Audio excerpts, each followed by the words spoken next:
안녕하십니까. 미주중앙일보 최인성입니다. 룩킹포맘을 시작합니다. 룩킹포맘은요, 말 그대로 70년대부터 90년대까지 미국으로 많이 입양됐던 우리 한인들의 이야기를 소개하고 또 이들이 한국에 있는 친부모와 가족을 찾도록 돕는 그런 프로젝트입니다. 스스로 뭔가를 선택할 수 없었던 그런 나이에 가족을 잃었고요. 다른 나라, 다른 문화에서 새로운 삶을 시작한 한국인 입양아는 한국전쟁 이후에 50년 이후에 무려 20만 명에 달한다고 합니다. 네, 2만 명이 아니고 20만 명입니다. 룩킹포맘은 이들이 한국의 가족을 찾는 것은 우리가 저희 모두가 지켜줘야 할 중요한 권리라고 믿고요. 힘을 보태보도록 하겠습니다. 자, 오늘은 킴벌리 헐리라고 하는 입양인을 만나볼 텐데요. 1995년 여러분은 어디에서 어떤 일을 하고 계셨나요? 기억나시는지 모르겠습니다. 당시 한국은 놀라운 발전을 이룬 국가로 전 세계적으로 주목을 받고 있었고요. 곧 선진국 대열에도 들어설 수 있을 것이라는 분석도 나오던 때였습니다. 언청이라고 하죠. 99개월을 이후로 부모의 버림을 받고 태어난 지 일주일이 채 안 돼서 미국 입양길이 결정된 그런 아이가 있었습니다. 룩킹포맘은 오늘 뉴욕의 킴벌리 헐리 씨와 이야기 나누겠습니다. 지금 화상으로 초대했는데요. 안녕하세요. 안녕하세요. Hello. Hi, how are you? I'm good. How are you today? I'm doing great, thank you. So tell us who you are. All right. So my name is Kimberly Hurley. I am 26 years old. I currently live in upstate New York. And I was adopted to upstate New York when I was 8 months old. Let's talk about who you were now, back in the days. We have to go through this story again. According to the paperwork that you sent us, you were found in a public telephone booth in a Dobong-gu,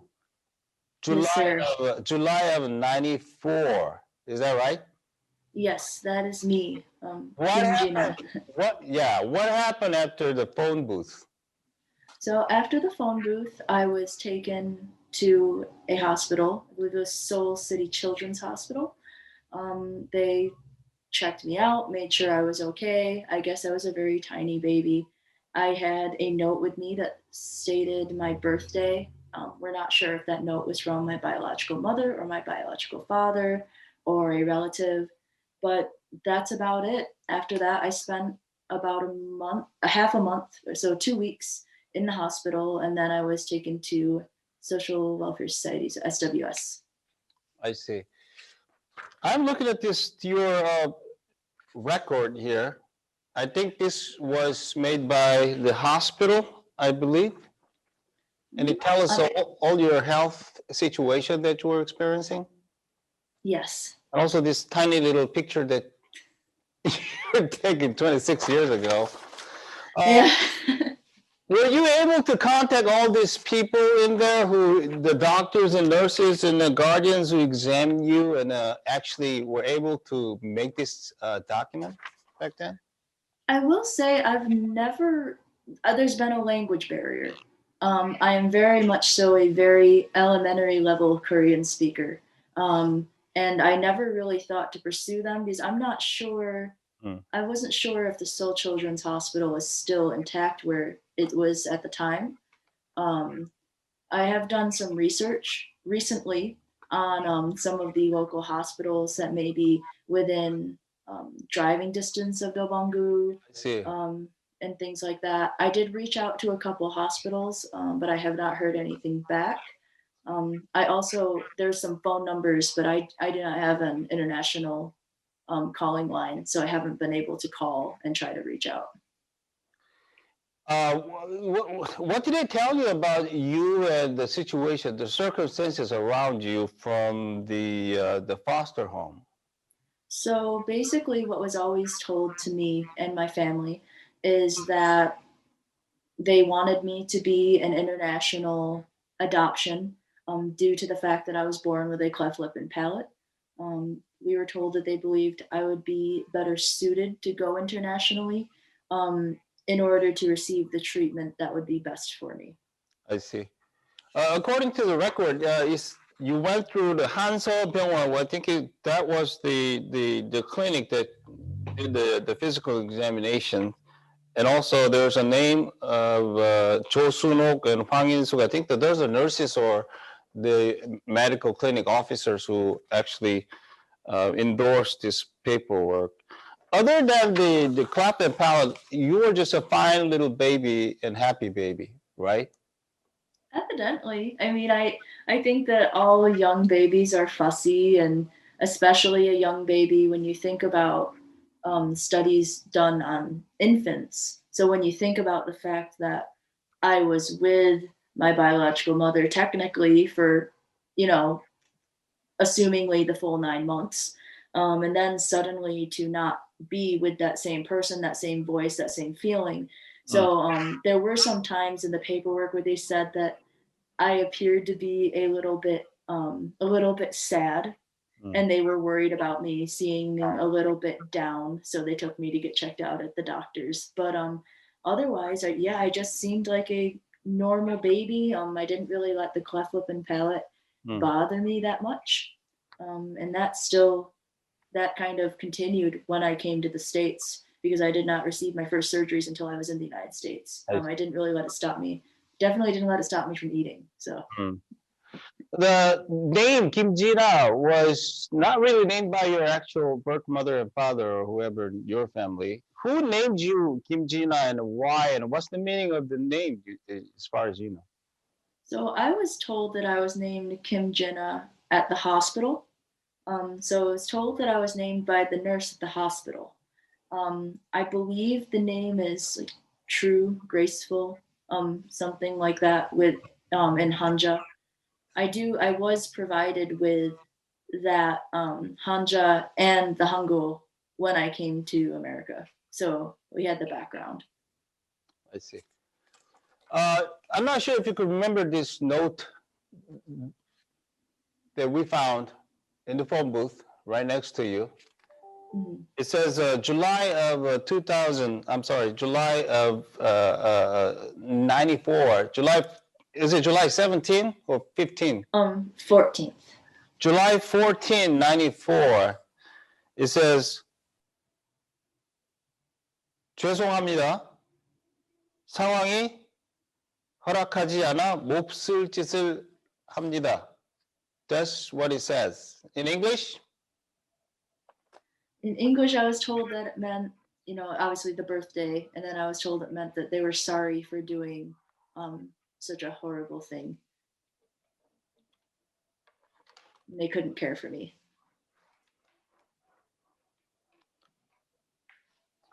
I saw the rendering of this document in English. It says a bad thing or wrong deed. But there was a mistake in interpretation. When he said 몹쓸 짓 is, like you said, it's a horrible thing or terrible thing for them to do this. Later, I know you were able to look at this translation of this memo that you were found with. What went through your mind? Now you've become maybe teenagers or pretty much grown up. That you actually saw this memo in your documents? I think the first thing I thought was I was a teenager. I did wait until I was older, but I was always told, my parents were always very transparent with me about my adoption, of course. They're Caucasian, so they kind of needed to be transparent. But yeah, they always told me, that she was very sorry, and that my birthday was the birthday that she wrote down. But I think when I saw the note and I read the translation in the paperwork, I think I mostly felt bad for who wrote the note. So whether it was my biological mom or my biological dad or just a relative, I felt bad because I knew that I couldn't tell them that I'm okay. I think that's one of the main reasons I want to do this too, is that even if my mom or somebody isn't ready to have a relationship or doesn't want to have a relationship, I just want them to know that I'm fine and I have a wonderful life and everything's okay, but I would love to have some kind of relationship if that's possible. I see. We'll get to your birth mom and dad or any kind of, the tracking history. But now, would you like to tell us about your family now in the States? I mean, it's kind of hard to describe with a certain some sentences with this 27 or 26 years, but how did it go? It went great. I've got a great family here. My parents are fantastic. I was very, very lucky to be brought into a family that is all very close and very tight knit, both in our relationships and in distance. So I grew up, within 15-20 minutes of almost all of my relatives, like all of my immediate relatives. So my grandparents, cousins, aunts, uncles. I was very, very close. We were all going to the same schools. So yeah, that was wonderful. And I still live only about 35 minutes from my parents. So we are still very close and able to go visit whenever. I see. There's listeners and viewers out there. We're talking to Kimberly Hurley in New York, and this is a part of Looking for Mom project that we've been prepping and doing it now. A group of high school kids organized the Looking for Mom supporter group, as I told you. So they were able to pull out this beautiful video clip for you, and they wanted to encourage you to do whatever you want to do with this project. And also it gives us a good message to us even for what we have been preparing. Are you ready for this? I'm ready. Let's see it. Let's watch this.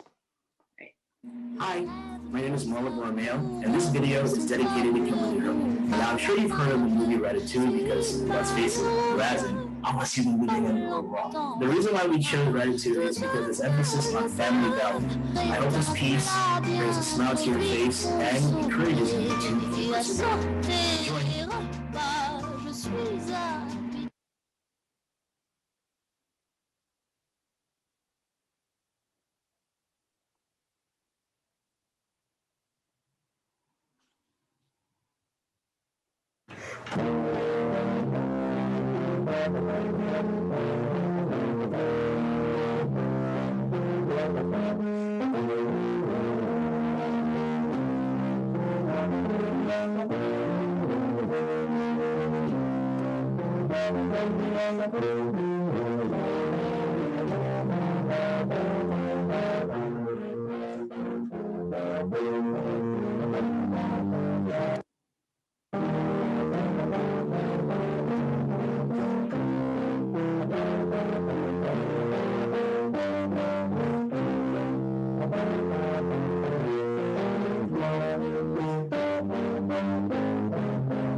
How talented. That was so sweet. Did you like it?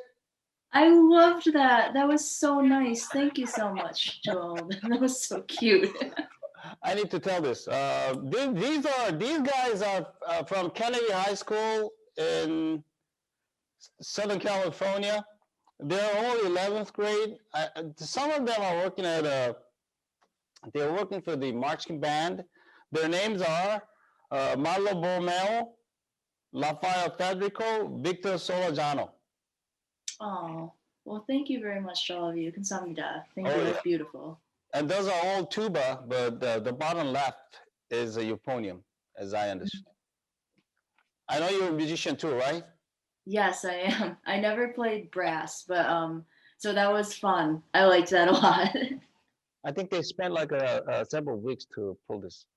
That's so sweet. Anyway, That's awesome. this was the song that was in the movie, the Pixar movie Ratatouille, and the name was Le Festin. I'm not sure you speak French or anything, but it says the feast. It says about the family value and your willingness to pull whatever you want in your life with your life. So I love Ratatouille, the movie. I recognized it as soon as they started playing. Oh, So yeah. that was very good. So I know you're at the kind of early stage, really early stage in finding your birth mom and birth family.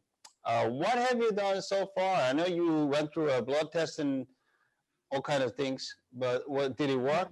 Was it helpful? So what I've done so far is I've done multiple DNA tests. The DNA tests that I've done, they do it through saliva, and they don't do it through blood. But I did Ancestry.com and I did 23andMe, and I was also able to upload the results from those different tests to a few other websites like Family Tree DNA, GED Match, just a bunch of different places. It has, I'm very happy to have found as many distant relatives as I have, because distant relatives are still better than no relatives. So especially like meeting my cousin Mickey, that was absolutely wonderful. It was just such a surreal experience to meet somebody who at some point in our family ancestry, we have the same person, we have the same blood. So that was spectacular. I have reached out to SWS directly, and that's where I was able to get all of the documentation, including the Korean copies that we saw, that I shared with you. So that was wonderful. I tried looking for my foster mother, and was Pak Munja. I was unable to find her, unfortunately, but I did look for her through the agency, and they did say that they tried to reach her at the number that they had for her those many years ago, and it was said that it was turned off at that point. She was also a lot older, so I'm not sure if it's possible to find her because she was older. But yes, that's about as far as I have gotten. I continue to try to research little things as I can, or little leads that I can find. With my background, I do not have many leads to follow, unfortunately. But I have very supportive friends, very supportive, husband, children. So I'm just gonna keep trying. For your information, the lady named Park Moon-jae, just you mentioned, she's from 중구 말리동, which is obviously so. 중구 말리동 199에 93, 199-93. And I think she's like born in 36, so she's almost 80 something, right? 85. Yeah, she would be in her 80s at this point. See, hopefully she get this, see this video and hopefully get connected and tell us or tell you more about what happened back then. I would love that. I was with her from the time I was about a month old until I came to the States, so I was with her for quite a while. Certain things tells me that she would still remember you, and she would have still something to tell you. I hope, but I also acknowledge that these ladies and these families that are so gracious to foster us, before we come here, I'm sure that they see hundreds and hundreds and hundreds of kids through the years of their fostering. So there would be no ill will if she didn't remember anything specifically about me. I would just love to be able to say hello and let her know that I'm doing well, just like with my mom. I want them to know that everything worked out. It's great. You mentioned the things that you've done so far, blood tests and things. What's your next step? I was told that you're planning to go back for the first time. Is it for the first time? What's your next step, or what are you going to do? So I would like to, even before I go back to Korea, just because right now there's still the quarantine for COVID, I would like to go down to New York City and submit a DNA sample at the consulate, because what they will do is they can share that DNA sample with the Korean police. So that way, if any of my relatives have come back to the police to try to find me and left a DNA sample, that way my DNA sample can be put into the database as well to see if there's any matches. So that is my immediate next step, is trying to get to New York City and get an appointment with the consulate to submit my DNA to see if there's any hits in Korea. On top of that, I would like to keep pursuing the hospitals that I've been trying to contact. Whether it's I have one of my friends that lives in Korea try to contact, or I get an international phone number or phone line and try to call some of the international, English-speaking numbers. We'll see. But that is my plan. And someday when I get to go back to Korea, I'll probably make a point to go by SWS, just to kind of at least see where I was. I'd like to go to Dobangu and just walk around there a little bit and see where I was. I think that's important. Like I told you, if you were born in Dobongu by your birth mom and dad, we could just search it up. I'm sure they have still record of who gave a birth to who, and I strongly believe that you were named with something before you found in the phone booth, and that's the way. I think that's the right way to track the record in history as far as we are now. Yeah, I reached out to, I think it's Hanil. Okay. There's Hanil Hospital. They had an online form that you could submit. So I submitted the online form. I also know that they do have a phone number for English-speaking people. I see. Like I said, I just need to get, the capabilities to call internationally and maybe see. The one hitch that I can find in the plan is that a lot of these places, just like hospitals in the United States, they require a positive identification to be able to prove that you are the person before they will release the record. So, I mean, I would hope that I could maybe show my document, from Korea when I came over here, my passport, or show my current ID, show my, something to prove that my birth date. And if they had something that lined up, hopefully that would be enough and they would be understanding of the situation. But that's the only hitch that I can possibly see coming from it. I see. By any chance, or even by certain chance, that you were able to find your birth mom and she's right in front of you, my heart is getting heavier. What would you like to tell her? I mean, it's been quite a while. What can you say? It's been a long time. I would just want her to know that I'm not mad. It's more important to me now as an adult and I'm a step parent. So as a parent, it's just very important for me, for you to know that I'm not angry and I'm not expecting anything of you. I don't have any grand gestures that I'm expecting or anything outlandish. I understand that a lot in your life has changed since you gave birth to me, as has a lot in my life has changed since you gave birth to me. I would just really love for you to know that I'm happily married. I have a wonderful family. I have a career, and I will always love you. And I would just really love to be able to connect with you, even if it's just once, just to give you a hug if COVID allows, and just see you and just kind of see if we have similar features, or find out if you're a musician too. Just little things. I would just love to connect with you, and I love you, and I hope that we can find you. Well, everybody here in the Korea Daily will keep our fingers crossed, and that will happen. Don't worry, Kimberly. I know you're a musician. You just mentioned, and I pretty much aware of. And you know what? I became a big fan of yours. Thank you. Can we request a song? Yes. We picked Midnight Irish. Yes, sir. I can absolutely play that. I'm just going to grab my guitar. Please.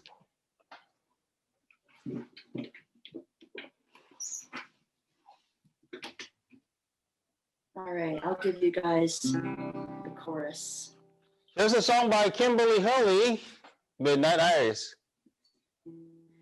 So here we are again, desperate to call anyone your friend. I always dive headfirst into the deep end, and you let me drown till you come back around. Thank you, Kimberly. That was a great song. I just hope that everything work out and hopefully get the things done and be everybody happy. Thank you very much. And thank you very much to you, Brian, and the team at Korea Daily for giving Korean adoptees this chance, because I think a lot of it for us is we don't necessarily have the resources or the reach available to us to be able to do this type of search and go straight to, our motherland's, people. We don't necessarily have this capability in our everyday lives. So this is really just amazing. And I know I don't really want to speak on behalf of everybody, but I know I'm very grateful, and I'm sure that everybody else is very grateful too. So thank you. Sure. Kimberly Hurley와 이야기 나눴습니다. We'll keep in touch. Yes. Thank you. 감사합니다. 여러분의 도움이 간절합니다. 이 Looking for Mom의 영상을 여러분들 혼자 보시지 마시고요. 주변 분들에게 또 여러분들이 속해 있는 커뮤니티에 좀 퍼뜨려 주시면 좋겠습니다. 혹시 김벌리, 헐리, 한국 이름으로는 김진아입니다. 병원에서 확인이 되고 유관기관에 넘겨지면서 만들어진 이름이기 때문에 아마 한국에는 기록이 남아있지 않은 이름일 수 있고 그 이전의 기록을 저희들이 찾고 있는데요. 저희 김벌리 헐리, 김진아 씨에 대해서 알고 계시거나 알만한 분들을 주변에 알고 계신다면 특히 서울 도봉구에서 발견됐다는 것 94년 7호입니다. 혹시 어떤 힌트나 팁이나 정보를 알고 계신다면 댓글로 달아주시거나 아니면 아래 연락처로 반드시 연락을 주시면 감사하겠습니다. Looking for Mom은 경동나비엔 미주법인이 후원해 주셨습니다. 다시 한번 감사드리고요.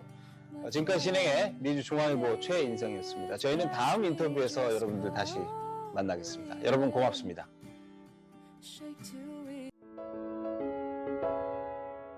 Hello everyone, it's a pleasure to meet you. My name is Yoonhemi and I am the president of National Center for the Rights of the Child, also known as the NCRC. The NCRC is the one and only government institute in Korea responsible for developing and implementing child policies and child welfare related projects. Well, every year we handle about 2,000 requests from adoptees to find their birth families and support them with our post-adoption services. Well, we are working diligently and we are here to listen to you and to help you navigate the search process in any way we can.